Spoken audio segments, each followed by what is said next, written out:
টাঙ্গাইল জেলার মধুপুর থানার অন্তর্গত দুর্গাপুর ঈদগাহ ময়দানে 24তম 4 দিন ব্যাপী ঐতিহাসিক তাফসীরুল কোরআন মাহফিলের স্বনামধন্য সভাপতি, দল মত জাতি বর্ণ ধর্ম নির্বিশেষে টাঙ্গাইল কিছু কিছু থানার নাম শুনলে জানা যাচ্ছে যে এখানে অমুসলিমরাও আছে, যে কালীহাতি, কি কথা বলে না কেন, ঘাটাইল, এই সমস্ত নামগুলো, হ্যাঁ, গোপালপুর, ভোয়াপুর, এগুলো দাদাদের সাথে একটু মিল আছে। সূরা নামল 19 নম্বর পারা 52 নম্বর আয়াতে আছে, 20 নম্বর পৃষ্ঠা 7 নম্বর লাইন। রব্বুল আলামিন বলেন, ফাতিলকা বুয়ুতুহুম খাবিয়াতাম বিমা যালামু। হে নবী, এই সেই ঘরগুলো, আল্লাহ যেন এভাবে আঙ্গুল দিয়ে দেখিয়ে দিচ্ছেন বাংলার মানুষদেরকে, এই সেই ঘরগুলো। আল্লাহ যদি বাইতন দিতেন তাহলে একটা ঘরের কিন্তু বয়ুত দিয়েছেন বহু বছর। আল্লাহ বলেন, এই সেই ঘরগুলো, একটু তাকান। যদি তো আয়াতটা নাযিল হয়েছে নূহ আলাইহিস সালামের জামানার কেন্দ্র করে, কিন্তু আমার তো মনে হয় 2024-এর 5 আগস্টে আল্লাহ নতুন করে আয়াতটা আবার নাযিল করেছে। আল্লাহ যেন আমাদেরকে দেখাতে চাচ্ছেন যে এই সেই ঘরগুলো দেখো, খাবিয়াতান, এটা জনশূন্য করে দিয়েছি, পরিত্যক্ত বানিয়ে দিয়েছি, বিমা যালামু, এদের জুলুমের কারণে। বাংলাদেশের 64 জেলার 630টা থানা, কম বেশি আমি প্রায় সব জায়গায় গিয়েছি। অন্তত জালেমদের কোনো বাড়ি ঘর আর অস্তিত্ব নেই, সব উজাড় গৃহ হয়ে গেছে। আমার কুষ্টিয়ার হানিফের বাড়ি এখন জাতীয় টয়লেট, অথচ কি দাপট ছিল ঘরটার। ওখানে বসে বসে জালেমেরা সারাদিন সারা রাত শুধু দুর্বিসন্ধি করত, সকালবেলা কাকে ধরিয়ে দেব, কারে মিথ্যা মামলা দেব। আপনারা জেলায় মনে হয় সব নিয়ে এই জন্য টের পাচ্ছেন না।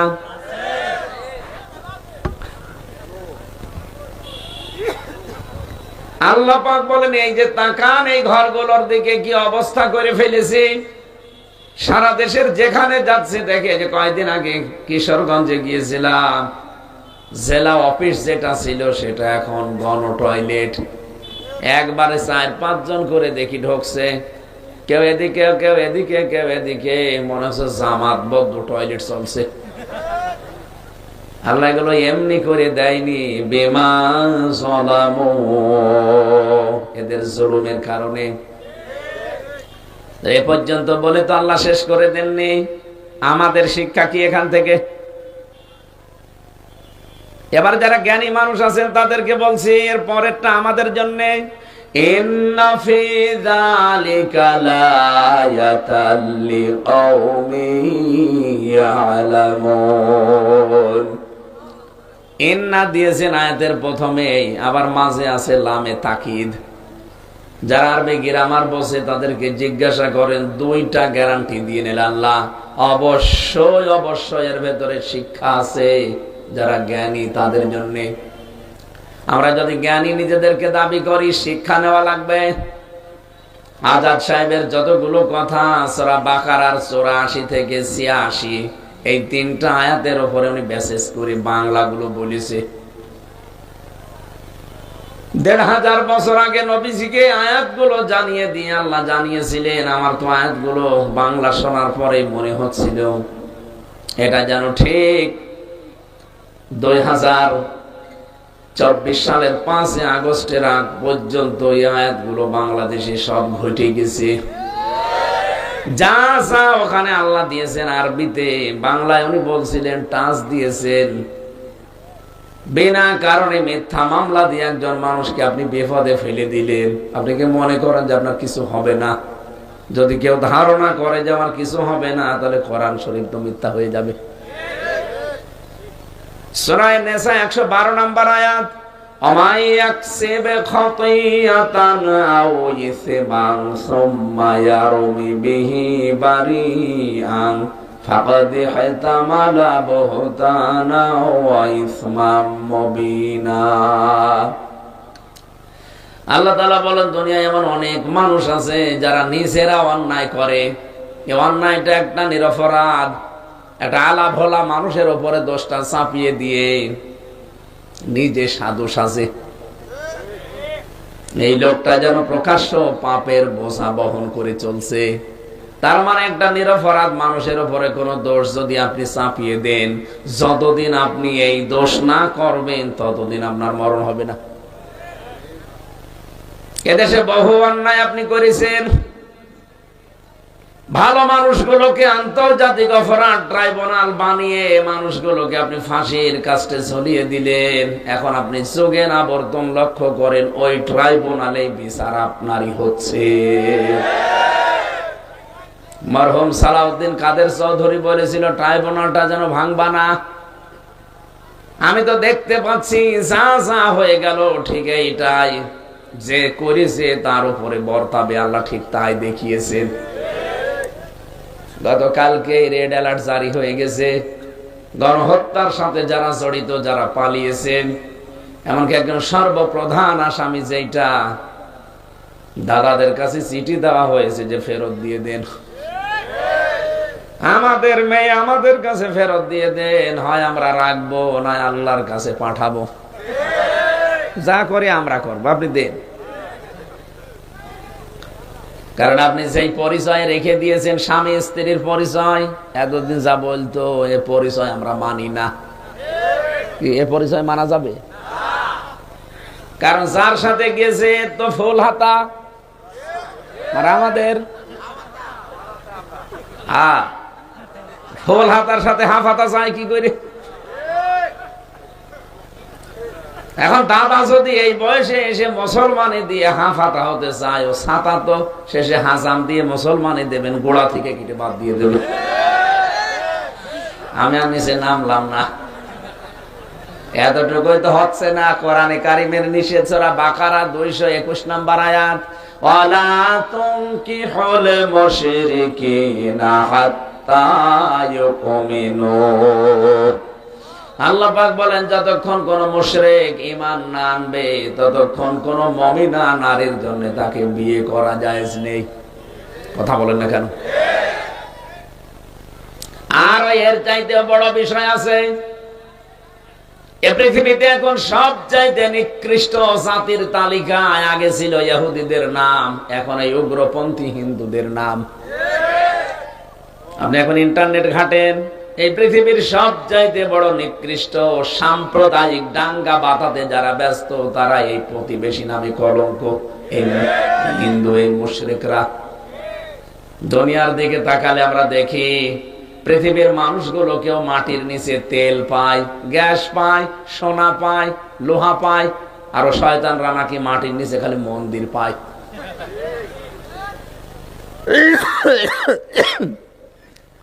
আল্লাহর ঘর ওরা ভুয়া ধোয়া তুলে ভেঙে দিচ্ছে। আজকেও একটা ভেঙেছে, বলছে এখানে 500 বছর আগে মন্দির ছিল। আমরা যদি এখন বলি ঢাকার স্বামীবাগের এই ইসকন মন্দির, এটা 1000 বছর আগে মসজিদ ছিল, কি করবেন আপনি? কথা বলেন এখন। আমাদের ধর্মে বাড়াবাড়ি নেই, জবরদস্তি নেই, এই জন্য আমরা কিছু বলি না। আপনাদের মতো আমরা যদি উগ্র হতাম, জঙ্গি হতাম, আল্লাহর কসম একটা মন্দিরও আমাদের এই উপমহাদেশে থাকতো না। কারণ 850 বছর আমরা শাসন করেছি এই এলাকাটা। জোর জবরদস্তি যদি থাকতো পিটিয়ে মুসলমান বানাতাম, একটাও হিন্দু খ্রিস্টান থাকতে দিতাম না। কিন্তু আমাদের ধর্মে জোর জবরদস্তি নেই। আজকে আমিরে জামাত ডাক্তার শফিকুর রহমান হাফিজাহুল্লাহ গাইবান্ধাতে গেছে, দেখলাম এক হিন্দু পুরোহিত ওনার আগে বক্তব্য দিচ্ছে যে আমি মন থেকে বাংলাদেশ জামাত ইসলামীকে সাপোর্ট করি। মনে কয়েকটা কারণ বললো, 3-4টা। তার 1 নম্বর কারণে যে এই দলের ভেতরে কোনো দুর্নীতিবাজ মানুষ নেই।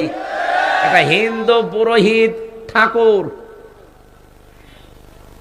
একটা হিন্দুর মুখে যদি এই কথা শুনতে পারেন, তাও ইসলামপন্থী একটা দল, জেনারেল দল হলে আমি কিছু বলতাম না। আসলে ইসলামপন্থী দল একটা মাসলুম দল, একটা কোণঠাসা করে রাখা দল। এদের হাতে তো কিছু ছিল না, এরা তো মাসলুম। 53-54 বছরই মাসলুম। আরে 15.5 বছরে আরো বেশি। এই মানুষগুলোর কি চরিত্রের সার্টিফিকেট একটা হিন্দু মানুষ দিয়েছে। এমনকি গোবিন্দ পরামানিক কয়েকদিন আগে ভিডিও দিয়েছে যে বাংলাদেশে সবচেয়ে বেশি আমরা জামাতি ইসলামী এবং ইসলামপন্থী আলেম ওলামাদের কাছে নিরাপদ। এদের কাছে যত উল্টাপাল্টা কথা বিশ্বের মানুষকে এদের নামে ছড়ানো হয়, এরা সাম্প্রদায়িক দাঙ্গা তৈরি করে, এরা সংখ্যালঘু নির্যাতন করে, এই কথাগুলো আর সারা বিশ্বে ওরা ছড়িয়ে দিত এই উগ্রপন্থী হিন্দুরা জঙ্গির নাম নিয়ে। অথচ আল্লাহ পুরা উল্টিয়ে ওদেরকে এখন জঙ্গি হিসাবে দেখাচ্ছে। ওরা যে তামাম দুনিয়ার শ্রেষ্ঠ জঙ্গি ট্রাম্প পর্যন্ত বুঝে ফেলেছে। কি কয়েকদিন আগে ডোনাল্ড ট্রাম্প ঘোষণায় দিয়ে দিয়েছে, কারণ শুধু মুসলমানদেরকে ওরা অত্যাচার করছে তা না, ওরা খ্রিস্টান 2টা মেয়েকে উলঙ্গ করে রাস্তায় হাঁটিয়েছে উগ্রপন্থী হিন্দুরা। ট্রাম্প জাতে মাতাল হলো, তাহলে ঠিক আছে। ও সেই দেখেছে যে আমার মেয়ে, আমার বোন, আমার মা, আমার বউ এ উলঙ্গ করে রাস্তায় হাঁটায়। ক্ষমতা পাওয়ার পরে এখনো তো শপথ নেয়নি, বলেছে জানুয়ারির 20 তারিখে আমার শপথ। এরপরে আমার সর্বপ্রধান কাজ হবে, প্রথম কাজ হবে এদেশে যারা অবৈধভাবে আছে, বিশেষ করে ভারতের 16 লক্ষ নাগরিক সব তাড়িয়ে দেব। দাদা ধুতি সামলাতে শেষ হয়ে যাবে। যে কয়জনকে লাগিয়েছে সাংবাদিক নামে কলঙ্ক, মলম বিক্রেতা, হকার, এখন তাদের বাড়ি ঘর পর্যন্ত ভারতের জনগণ উচ্ছেদ করার চেষ্টায় আছে। আজকেও দেখলাম ভারতের জনগণ, হিন্দুরা পর্যন্ত বলছে এই ময়ূখ রঞ্জন এই একটা কালপিট, এর বাড়ি ঘর আমরা এখন ভেঙ্গে টয়লেট বানাবো। মুসলমানদের বিরুদ্ধে ডাইরেক্ট ইনডাইরেক্ট যারা ষড়যন্ত্র করেছে, একটাকে আল্লাহ ছাড় দিয়েছে, ছেড়ে দেয়নি। আমরা আহ্বান জানাবো, যেহেতু প্রতিবেশী এই হিসাবে সতর্ক করছি, আল্লাহর ঘরগুলোতে হাত দেওয়া বাদ দিন। আর যাই করছেন করেন, এইটা বাদ দিন। আমাদের কলিজায় মনে হচ্ছে কোড়াল মারা হচ্ছে। কাবা শরীফ ধ্বংস করার জন্য আব্রাহা এসে কি পরিণতি হয়েছে দেখেছেন না? কাশ্মীর মাকুল হয়ে গেছে। আমার তো মনে হচ্ছে ঠিক ভারতে আল্লাহ কাশ্মীর মাকুল বানিয়ে দেবে, পাগল হয়ে যাবে। সবাইকে এগিয়ে আসতে বলছে, জায়গা হচ্ছে না, পেছনে অনেকে দাঁড়িয়ে আছে। কোরআনে কারিমে সূরা মুজাদালায় আছে, এই চুপ করেন। কেউ যদি কোরআন শুনতে এসে একটু জায়গা কাউকে করে দেয়, জান্নাতে আল্লাহ তাকে একটা জায়গা বানিয়ে দেবে। একটু এক বিগত হলো এগিয়ে আসেন, আপনি মনে করবেন জান্নাতে আপনার একটা জায়গা আল্লাহ বানাচ্ছে। এটা আসেন। সুবহানাল্লাহ, আলহামদুলিল্লাহ, লা ইলাহা ইল্লাল্লাহ, সুবহান। এই কথা বলা যাবে না, এমনি এগিয়ে আসেন, তাড়াতাড়ি করেন। বাইরে কত মানুষ দাঁড়িয়ে আছে দেখতে পাচ্ছেন? কিচ্ছু লাগবে না, বসে থাকেন, চুপ করে বসে থাকেন, নড়াচড়াও করবেন না। একটু আগান না কেন দাদা, একটু আগান, একটু আগান। কত সুন্দর করে কি এটা বিশালি বলে না, বিশালি বিছিয়ে দিয়েছে। আসেন, একটু আসেন, সামনে আসেন, এবার বসে পড়েন, বসেন বসেন।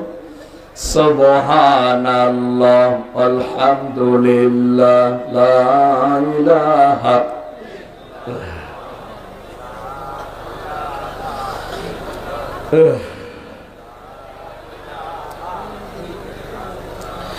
সুবহানাল্লাহ, আলহামদুলিল্লাহ, লা ইলাহা ইল্লাল্লাহ, লা ইলাহা ইল্লাল্লাহ, মুহাম্মাদুর রাসূলুল্লাহ। আল্লাহুম্মা সাল্লি আলা সাইয়্যিদিনা মাওলানা মুহাম্মাদ ওয়া আলি সাইয়্যিদিনা মাওলানা মুহাম্মাদ সাল্লাল্লাহু আলাইহি ওয়াসাল্লাম। আমার ভাইরা, আমরা সতর্ক বাণী উচ্চারণ করলাম এই কারণে, কারণ প্রতিবেশী হিসাবে আমাদের একটা দায়িত্ব আছে।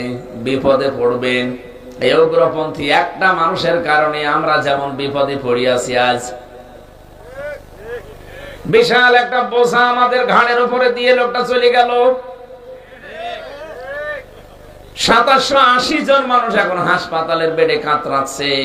বলেন তো, কারো হাত নেই, পা নেই, চোখ নেই, অন্ডকোষ উড়ে গেছে। আমি নিজে দেখেছি কুষ্টিয়ায়। আগস্টের 5 তারিখে বিকালে মাগরিবের পরে গেলাম, যে দেখি হাসপাতালে কারো হাত নেই, কারো অন্ডকোষ উড়ে চলে গেছে। চোখ নেই, একজন বলছে আমার একটা চোখ নেই। এই যে মানুষগুলো তার পরিবারের কাছে, তাই ভাই বোন, মা বাবার কাছে, স্ত্রীর কাছে এখন একটা বোঝা না? কথা বলেন না কেন? বিশাল একটা বোঝা আপনি দিয়ে গেলেন। অথচ রাসূলের উম্মত যারা হবে তারা আরো মানুষের বোঝা হালকা করবে, আর আমরা মানুষের মাথার উপর আরো বোঝা চাপিয়ে দেই। নবীজি যেদিন নবুয়ত পাওয়ার পরে আসলেন, খাদিজাকে ডাক দিয়ে বলেছিলেন, সাম্মিলুনি ইয়া খাদিজা, আমাকে ঢেকে দাও, আমি ভয় পেয়েছি। মানে আমার জীবনের উপরে আশঙ্কা করছি আমি যেন মারা যাব। হযরতে খাদিজা ওই দিন বলেছিলেন, কাল্লা, কখনোই না, আল্লাহি, আল্লাহর কসম, মা ইয়াখজিকাল্লাহু আবাদান, কখনো আল্লাহ আপনাকে অপমান অপদস্থ ভয় দেখাতে পারেন না।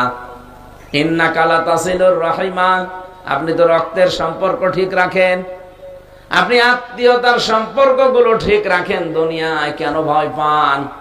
আমি বিশ্বাস করি যারা দুনিয়ায় রক্তের সম্পর্ক ঠিক রাখবে এদের কোনো ভয় নেই। আর আপনি এত ভয় পেয়েছেন কারণ আপনার তো আত্মীয়তার সম্পর্ক ঠিক নেই। কথা বলে না কেন? এই দেশে আমরা আপনাকে কেউ কন্যা বলে ডাকতাম, মানুষ কন্যা, কেউ ভাবি বলতাম রংপুর বিভাগের মানুষেরা, কেউ বলতাম মা, কেউ বলতাম আপা। এক কথা বলছেন না কেন? সারা দেশে তো এই আওয়াজে আসতো। আপনি রংপুরে যাবেন, ওনার নামে সবাই বলবে আমাদের গড় পর্দা ভাবি। আর বাকি দেশগুলোতে আপনি গোপালগঞ্জে যাবেন, তারা বলবে আমাদের কন্যা। আর শামীম ওসমানের কাছে যাবেন, একবার বলবে মা, একবার বলবে আপা। কি গো, এক মহিলা দুই জিনিস হয় কি করে? যারে মা বলে তারে আপা বলে। হোক, যে সম্পর্কে আপনি করেছিলেন এই সম্পর্কগুলো সব ছিন্ন করে চলে গেলেন। আমার দেশ পত্রিকার প্রথম দিনের রিপোর্ট দেখেছেন যে 14টা ব্যাগ উনি গুছিয়েছে, একটা মানুষের সাথে কোনো কথা বলেনি। যাওয়ার সময় পাইলটকে জিজ্ঞাসা করছে ব্যাগগুলো উঠেছে, বলে হ্যাঁ চলেন। আমরা ব্যাগই দামি হয়ে গেল, আর আমরা কি একটু জিজ্ঞাসা করতে পারলেন না যে হামজা কেমন আছে? কথা বলছে না। আপনার ব্যাগই সব হয়ে গেল, কি করবেন ব্যাগ নিয়ে? 3 দিন আগে উনি রিপোর্ট পাঠিয়েছে যে আমি অঘোষিত জেলখানায় আছি, আমি আর এখানে থাকবো না, আমি দরকার হয় দেশে যেয়ে ফাঁসির দড়ি গলায় নেব, তাও এই দেশে থাকবো না। কেন?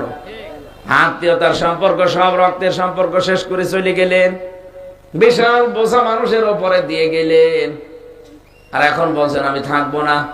আপনাকে থাকতেও দেওয়া হচ্ছে না, কারণ এই দেশে অলরেডি এখন এখান থেকে চিঠি দেওয়া হয়ে গেছে যে ফেরত পাঠান।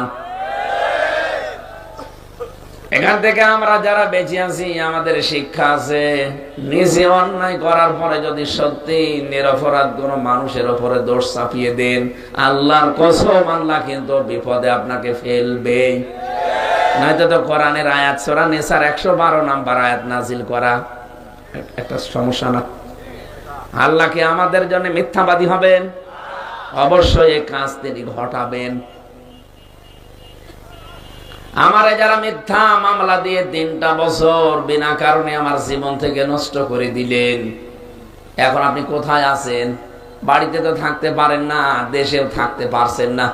কি করলেন টাকাগুলো নিয়ে? আমার বাবার কাছ থেকে আপনি 30 লাখের উপরে টাকা নিয়েছেন বিনা কারণে। মনে আছে টাকা আমার বাবার কাছে পাই, মাঝে মাঝে বলতো চাচা টাকা দিলেন না, কিসের? ওই যে আপনার ছেলের মামলা দেব বলেছিলাম, টাকা না দিলে কিন্তু 50টা মামলা দেব। কি একটা অঘোষিত ব্যবসা পেয়েছিল দেখেন তো। আকিস গ্রুপের কাছ থেকে নিয়েছে 32 লাখের উপরে। আমি যেহেতু ওই গ্রুপে চাকরি করতাম, ওদের খতিব, ওদেরকেও গেড়া কলে ফেলে রেখেছিল। সেদিন মালিক আমারে বলছে যে আমার কাছে 32 লাখ টাকা নিয়েছে এই মামলার আয়ু।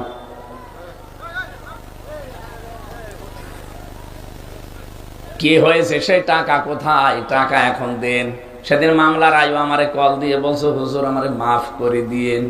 মাফ করে দিতে পারি, আগে টাকা ফেরত দেন। কি টাকা ফেরত দেবেন না খালি মাফ চাবেন? আস্তাগফিরুল্লাহ, কিসের মাফ? আগে টাকা ফেরত দেবেন, এরপরে মাফ চাবেন। এই 15.5 বছরে যাদের কারণে আমরা অনেকেই ব্যবসা করতে পারি নাই, অনেকে উপরের চেয়ারে উঠতে পারি নাই, অনেককে সাসপেন্ড করে রাখা হয়েছিল। এক কথা বলছেন না নাকি? এলাকায় সব ঘটেনি? বিনা কারণে একজন মানুষকে আপনি বাড়িতে থাকতে দেননি 15 বছর। সে গাছতলায়, বাঁশতলায়, গোরস্থানে থেকেছে। কাউকে খুন করেছেন, গম করেছেন, আর আয়না ঘর তো আমি নিজে সাক্ষী। আমি তো 10 দিন ছিলাম মাটির নিচে, আর বাকি 3 বছরও যা ছিলাম ওটা একটা আয়না ঘরই। কারণ 2.5 হাত 24 ঘন্টা আমার এই ফাঁসির কন্ডেম সেলের ভেতরে তালা লাগিয়ে রাখতেন, যেখানে ফাঁসির আসামিদেরকে রাখা হয়। যা যা করেছিলেন আমার সাথে আমি দেখতে পাচ্ছি। যতগুলো মানুষ আমার এই মামলার সাথে জড়িত, টপ টু বটন একটাকে আল্লাহ ছাড় দেয়নি। কারণ আমি তো নির্দোষ ছিলাম, এটা আমি নিজেও জানি, আল্লাহ পাকও জানি। এই বিষয়ের সাথে আমার ন্যূনতম কোনো সম্পর্ক নেই। আপনি যদি জামাত ইসলামী করে এই মামলা দিতেন, তাও তো একটু কিছু না কিছু পেতেন। দিয়েছে উনি জঙ্গির লিডার। কি এটা কি যে আমি নিজেও জানি না। এরকম মামলা দেশে চলেছে না চলে নাই? এইরকম মুরব্বী মানুষ ঘরে ঘুমিয়ে আছে। লক্ষ্মীপুরের জেলা আমির, বীর মুক্তিযোদ্ধা, একটা মাস্টার মানুষ, সারা জীবন ছাত্র ছাত্রী পড়িয়েছে, জ্ঞানের আলো বিতরণ করেছে। লোকটাকে বাড়ি থেকে ধরে নিয়ে যেভাবে মুক্তিযোদ্ধা শ্রেষ্ঠ সন্তান এই বাংলার, এখন কানো মিয়ারে নিয়ে যা শুরু করেছেন। উনি মুক্তিযোদ্ধা কেন? লক্ষ্মীপুরের জেলা আমির, উনি মুক্তিযোদ্ধা না? ভণ্ডামি করার জায়গা পায় না। কিসের সুশীল আপনারা? আপনাদের জন্যই তো জালেমে জুলুম করার সাহস পেয়েছে। এরকম একটা মুরব্বী মানুষকে আপনি বাড়ি থেকে তুলে এনে বলছেন আপনি জঙ্গি। এই ছিল আপনার মুক্তিযোদ্ধার সাথে আচরণ। শুধু নিজের দল করলে, রাজাকার হলেও সে মুক্তিযোদ্ধা, আর নিজের দলের বাইরে গেলে সে মুক্তিযোদ্ধা হলেও রাজাকার হয়ে যেত। এইরকম অবিচার গুলো যা করেছেন, আল্লাহ পুরাটা উল্টিয়ে দিয়েছে 24 সালে। আমার মনে হয় যা যা করেছে সবগুলোর শোধ আল্লাহ এখন তুলবে। আল্লাহ নিজে যদি নাও নেয়, ডক্টর ইউনূসকে দিয়ে নেবে। ডক্টর ইউনূস ঘোষণা দিয়েছে 6 থেকে শুরু করে একেবারে 24 পর্যন্ত যা যা হয়েছে প্রত্যেকটার বিচার করব, শুধু 24 সালের গণহত্যার না। অনেকে মনে করছে 24 সালের হবে, আর বাকিগুলো কিসের? বাকিগুলো কেন? আপনি 2006 সালের 28 অক্টোবর জসিম ভাইয়ের মতো মানুষকে হত্যা করার পরে লাশের উপরে ড্যান্স দিলেন। পৃথিবীর ইতিহাস পাল্টিয়ে ফেলেছেন আপনি।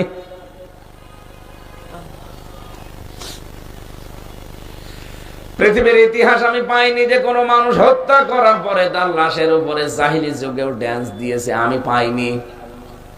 এইটাই বাংলাদেশে ঘটে গেছে। গণহত্যার সাথে যারা জড়িত ইতিহাস পড়ে দেখলাম একটা মানুষকেও, পৃথিবীর মানুষকে আল্লাহর সম্মান দেয় না। চেঙ্গিস খান, হিটলার, এক কথা বলছেন না কেন? আপনি তাকান তাদের দিকে, নাম শুনলেই মানুষ ঘৃণা করে।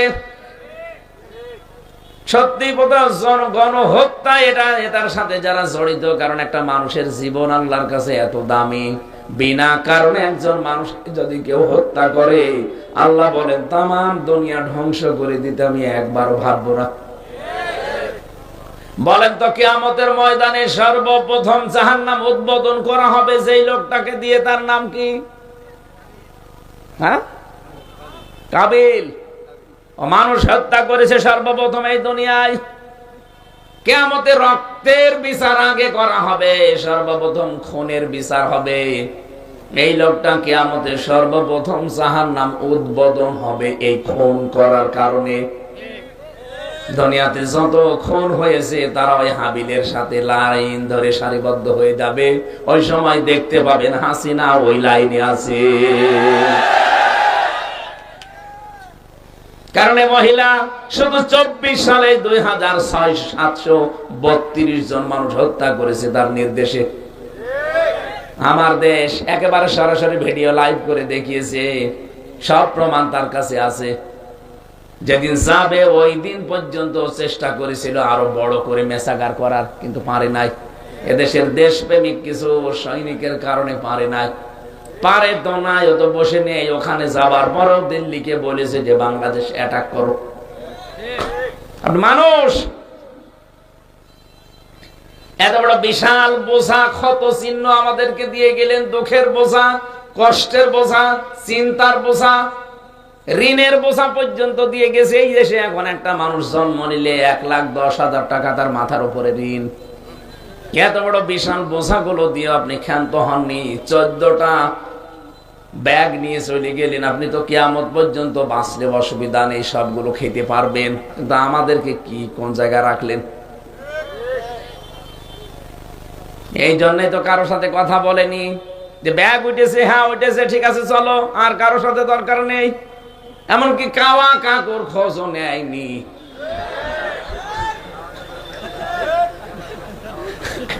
কাওয়া কাকু সারাটা জীবন আমার মনে হয় যে অবস্থা হয়েছিল, কঙ্কাল হয়ে গিয়েছিল, আজরাইলকে দেখে আল্লাহ আবার ফেরত দিয়েছে, তার খোঁজও নিলেন না। এমনকি সে ইন্ডিয়ায় যাওয়ার পরে কয়েকবার নাকি দেখা করার জন্য সময় চেয়েছে, উনি রাজি হয়নি, বলে না, কাওয়ার সাথে আমার কোনো কথা নেই। আপনি আমাদেরও খোঁজ খবর নিলেন না, বিনা কারণে আমাদের জীবনটা এভাবে তছনছ করে দিয়ে গেলেন। আপনার কারণে শুধু আমার মামলা 3 বছর জামিন হয়নি, অথচ যে মামলা দিয়েছিল ওটা যদি রায়ও হয়ে যেত আমার 3 মাসের বেশি জেল হয় না। কারণ আমি সন্দেহমূলক আসামি। আমার বক্তব্য শুনে নাকি একজন উদ্বুদ্ধ হয়ে সংসদ ভাঙতে গেছি, এই আমার নাম বলিস তাই। সে পাগল এখনো ছেলে, সিরাজগঞ্জে বাড়ি। আমি মামলার হাজিরা দিতে গিয়ে দেখি আমার সামনে, তুই আমার চিনিস? বলছে না। কোন কারণে আমার নাম বলতে গেলি? বলছে হুজুর ওরা আমার শিখিয়ে দিয়েছে যে আমির হামজার নাম বলবা যে তার ওয়াজ শুনে আমি সংসদ ভাঙতে এসেছি, তাহলে হুজুরকে আমরা ধরবো। এই মামলা আমার পক্ষে যারা দাঁড়িয়েছিল বাংলাদেশ জামাত ইসলামী আইনজীবী মোহাম্মদ শিশির মনির, এত বড় আইনজীবী বাংলাদেশে আর কয়জন আছে? সে দাঁড়িয়েছে। তারপরও বিচারপতি বলছে না, আমার কিছু করার নেই, আমার হাত বাঁধা। অথচ আগস্টের 5 তারিখের পরে মামলা তুলতে দেরি, একেবারে পুরাটা খালাস করে দিয়েছে। জিজ্ঞাসা করতে গেলাম যে মাননীয় আদালত, এটা তো 3 বছর আপনার কাছে ছিল, তখন তো কিছু বললেন না। বললেন না, এ মামলার কোনো রায় নেই। আর এখন বলছেন যে মামলার কোনো মাল নেই, কি দেখে বিচার করব? হুজুর আমার কিছু করার নেই, আমার হাত বাঁধা ছিল, এখন হাত খোলা আছে, আমি ন্যায় বিচার করতে পারবো। আমরাও চাই বাংলাদেশে যারাই থাকবে তাদেরও আবু সাইদের মতো হাত খোলা থাকবে। এটা আমরা চাই না। যারা আসবে কিয়ামত পর্যন্ত দেশের দায়িত্বে কারো হাত যেন বাঁধা না থাকে। এদেশে অবিচার হওয়ার পেছনে কারণ আমি একটাই পেয়েছি, 1628টা চেয়ার ছিল এই দেশে, একটা চেয়ারের হাত শুধু খোলা ছিল, আর বাকি সব চেয়ারের হাত ছিল বাঁধা।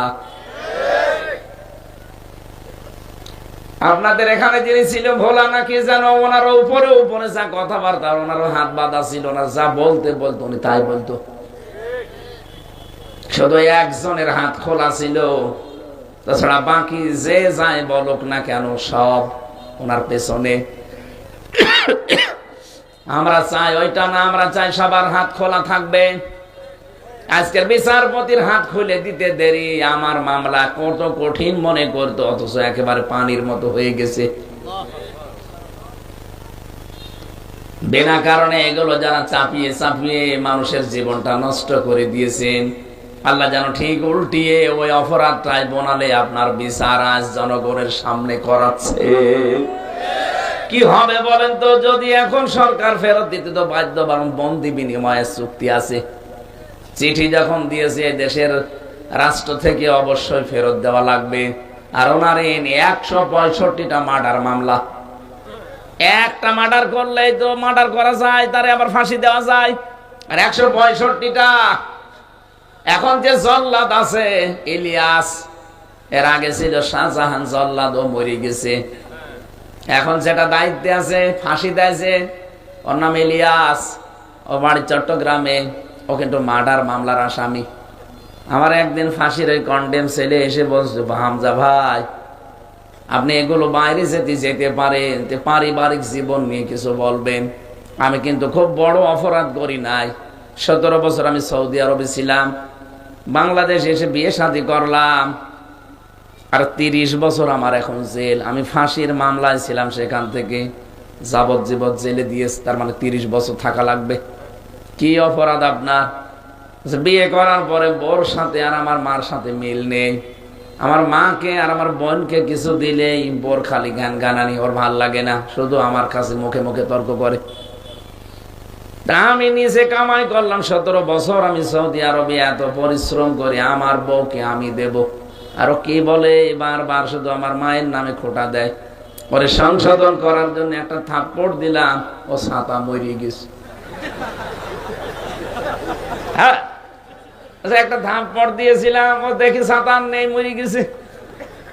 সেই মুসা নবীর মতো ফেরাউনের বাবরসিকে সংশোধনের জন্য একটা থাপ্পড় দিয়েছিল, ও ছাতা মরে গেছে।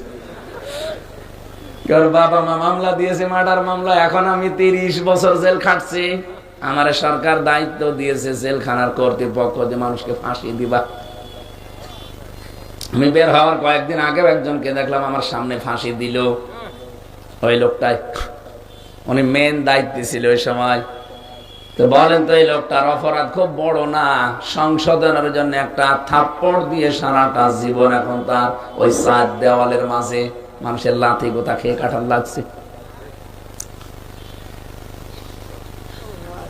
ও ভাইরা, বড় আফসোস নিয়ে কথাগুলো বের হচ্ছে আমার মুখ দিয়ে। আমি আপনাদের জন্য বড় শঙ্কিত আছি। কি করলেন জীবনে? 41 সাল টার্গেট দিয়েছিলেন, 41 না 71 সাল পর্যন্ত আপনি থাকতেন, কি হতো? তারপর তো মরা লাগতো। বলেন না কেন? কি করতেন মরে গেলে? কারণ জালেম যারা, এরা আল্লাহর মামলার আসামি। ইন্নামাস সাবিলু আলাল্লাযিনা ইয়াযলিমুনান নাস। অবশ্যই আমি আল্লাহ নিজে মামলা দেব যারা এই দুনিয়ায় মানুষের উপরে জুলুম করে। ইয়াযলিমুনা, এটা মজারে, বর্তমান ভবিষ্যৎ, প্রেজেন্ট ফিউচার। আল্লাহ ইয়াযলিমুন আল মুসলিমুনা দেয়নি যে মুসলমানদের উপরে যারা জুলুম করে, আল্লাহ দিয়েছেন ইয়াযলিমুনান নাস। হিন্দু কি মানুষ না? কথা বলে না কেন? হিন্দুরাও তো ছাড় পেল না আপনাদের কাছ থেকে। বিশ্বজিৎ একটা হিন্দু ছেলে, সে বারবার কিন্তু বলেছে, ওই মামলার প্রধান আসামি আমার সাথে ছিল জেলে, শাওন। হুজুর বারবার আমারে বলছিল, রাতের বেলা তো কথা বলতাম, বারবার আমারে বলছিল যে ভাই আমি কিন্তু জামাত শিবির না, আমি মুসলমানই না। বিশ্বাস না হলে আপনার কাপড় খুলে দেখেন।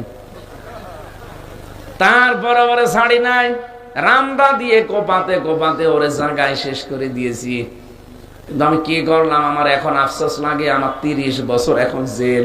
আমি ফাঁসির আসামি ছিলাম, ওখান থেকে বেঁচে গেছি, কিন্তু 30 বছর আমার জেল খাটা লাগবে। আমার বাড়ি থেকে মা বাবার খোঁজ নেয় না, তারা আমারে ঘৃণা করে।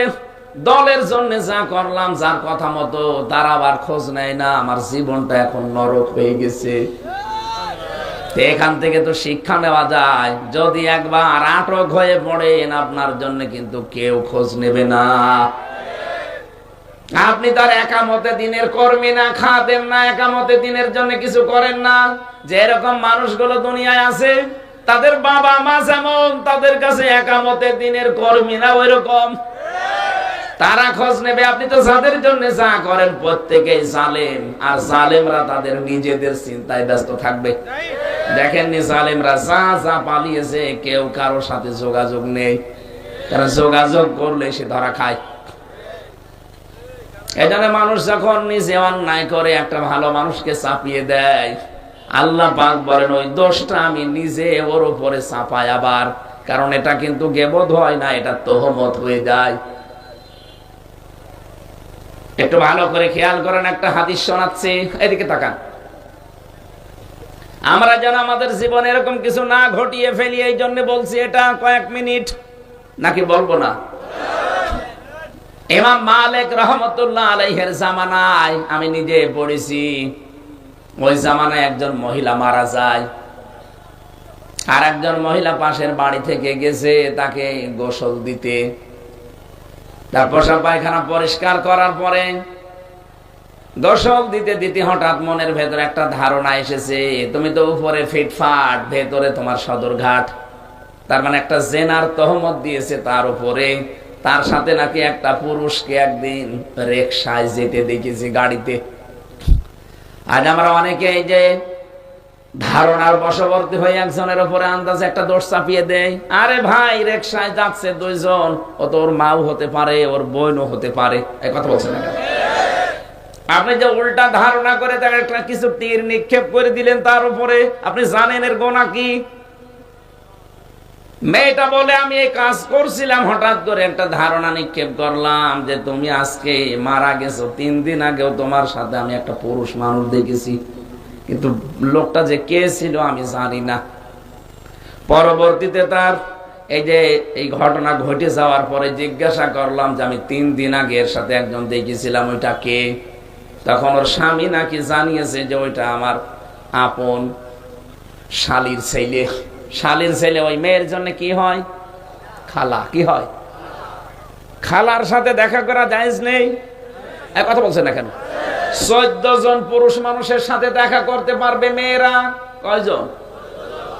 একজন বাবা, কি এরপরে ছেলে, বোনের ছেলে, ভাইয়ের ছেলে, জামাই।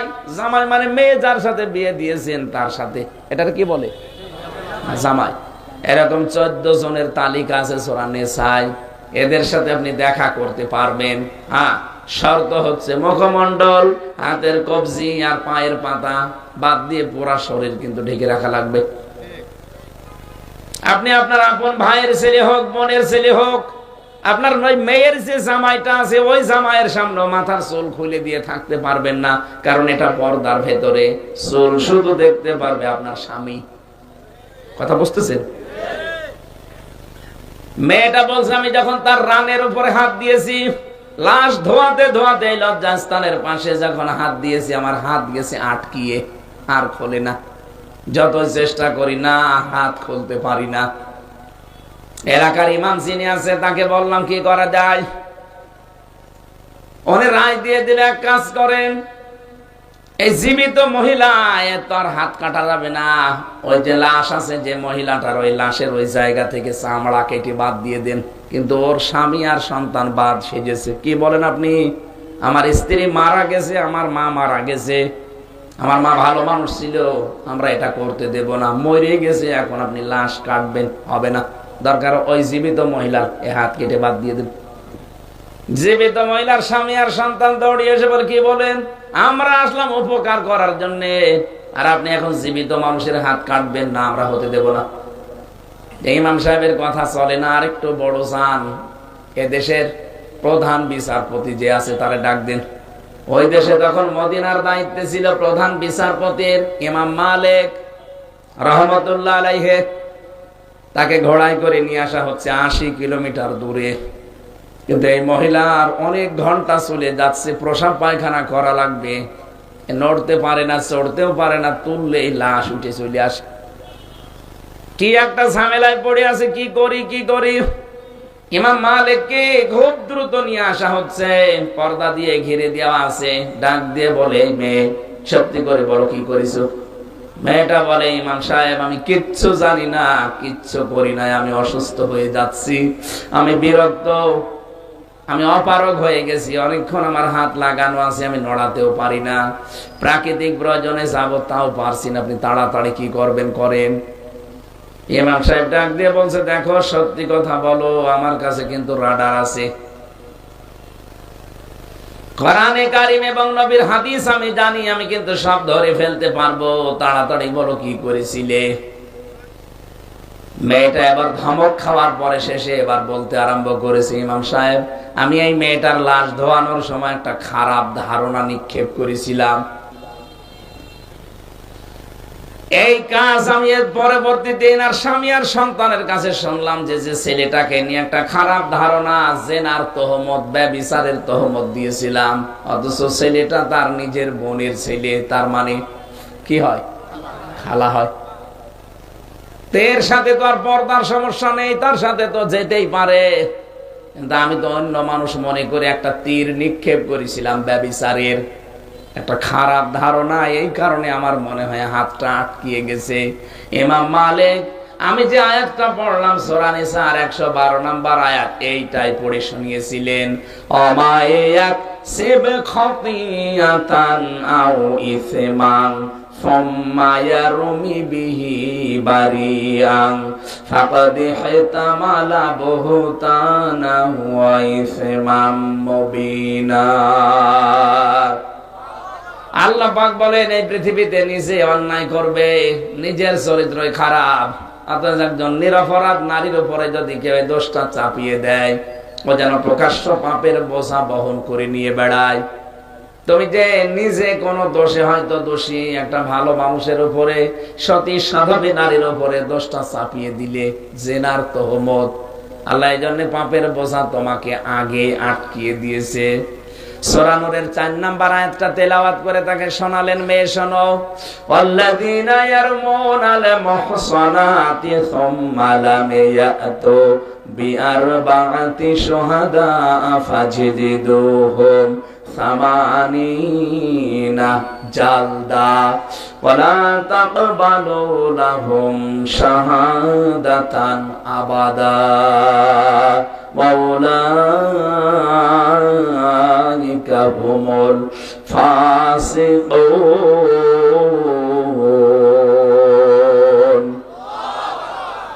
সূরা নূরের ভেতরে আল্লাহ জানিয়েছেন, যে ব্যক্তি নিজে কোনো নিরপরাধ একটা নেককার মহিলার উপরে দোষ চাপিয়ে দেয়, জেনা ব্যভিচারের দোষ তহমত চাপিয়ে দেয়, কিন্তু সাক্ষী জোগাড় করতে পারে না 4 জন, তাহলে তার শাস্তি দুনিয়ায় ডবল হবে।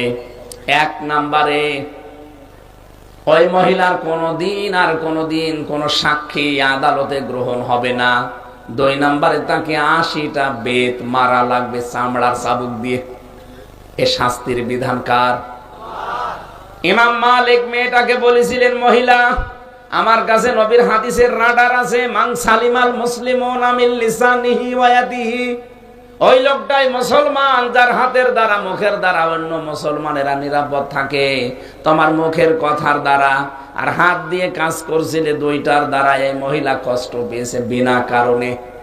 একটা ধারণা তার উপরে নিক্ষেপ করলে আল্লাহ পাক এখন তোমাকে পাপের শাস্তি দুনিয়ায় দেখাচ্ছে।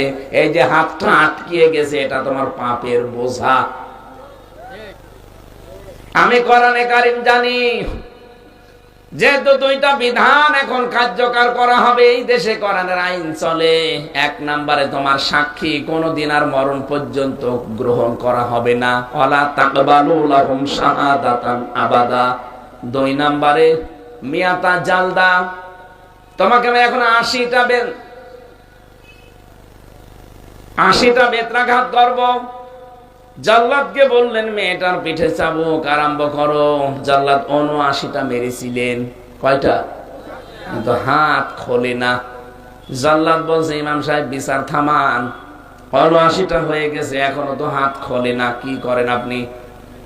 ইমাম সাহেব ডাক দিয়ে বলছে, না, কোরআনে কারীম কোনদিন মিথ্যা হতে পারে না। সূরা আনাম 115 নম্বর আয়াত তিনি তেলাওয়াত করে শোনালেন জনগণকে। ওয়াতাম্মাত কালিমাতু রাব্বিকা সিদকাও ওয়া আদলা লা মুবাদদিলা লিকালিমাতিহি ওয়া হুয়াস সামিউল আলীম। বলেন আল্লাহু আকবার। আল্লাহ পাক বলেন তোমার প্রভুর এই কোরআনে যা আছে একটা কথাও মিথ্যা না, সব সত্য কথা। 2 নম্বরের ভেতরে যা আছে সব ইনসাফপূর্ণ কথা। 3 নম্বরে কিয়ামত পর্যন্ত আল্লাহর কোরআনের কোনো শব্দ পরিবর্তন হবে না। উনি যেহেতু 80টা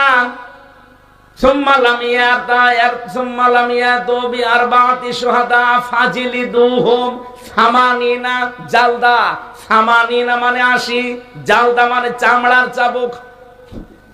80টার কথা এখানে তো 79টার কথা নেই।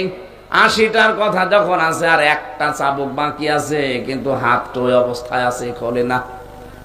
ইমাম বললেন না, কোরআনের কোনো কথা রদ বদল হতে পারে না। আল্লাহ কিয়ামত পর্যন্ত যা দিয়েছে এইটা এইভাবেই থাকবে। তুমি এবার বিসমিল্লাহ বলে বাকি একটা মারো দেখি।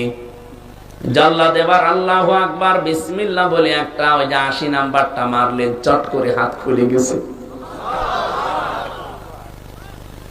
কি শিক্ষা দিতে চায় এখান থেকে? এই মহিলা একটা নিরপরাধ সতী সাধবী মেয়ে লোকের উপরে একটা তহমত, একটা জেনা ব্যভিচারের শুধু তীর নিক্ষেপ করেছিল। আল্লাহ তাকে সরাসরি দুনিয়ায় শাস্তি দিয়ে দেখিয়ে দিয়েছেন। কথা বলে না কেন? বাংলাদেশে আজ আমরা আন্দাজে একটা মানুষের উপরে কি দোষ চাপিয়ে দেয়, জীবনে যে দোষের কথাও জানেই না। এটা আমি নিজেরটা। কথা বলে না কেন? এরকম মুরব্বী মানুষ বাড়িতে শুয়ে আছে, হঠাৎ ঘুম পেয়ে দেখছে জেলখানায়, হাজতে, থানায়। কি গো এখানে কেন? আপনি গাছ কেটেছেন। কখন? স্বপ্নে। কি কথা বলছেন না কেন? আপনাদের এই জেলা হয়তো ছিল না, বাংলাদেশের বহু জেলা আমি পেয়েছি, কিচ্ছু জানে না। আরে গাছ কাটলাম কখন? স্বপ্নে। আবার ঘুমিয়ে আছে, জেলখানায় আছে, হঠাৎ ঘুম থেকে উঠে দেখছে আপনার জামিনের কাগজ এসেছে। কিভাবে? ওই আল্লাহর ওলিরা নিজেরাই ধরিয়ে দেয়, নিজেরাই টাকা পয়সা নিয়ে ছাড়ায়। মাঝখান থেকে 2.5 লাখ 3 লাখ টাকা ওদের লাভ হয়ে যায়। বলেন সুবহানাল্লাহ। এরকম হারাম ইনকাম যারা করেছিলেন, কোথায় সেই টাকা?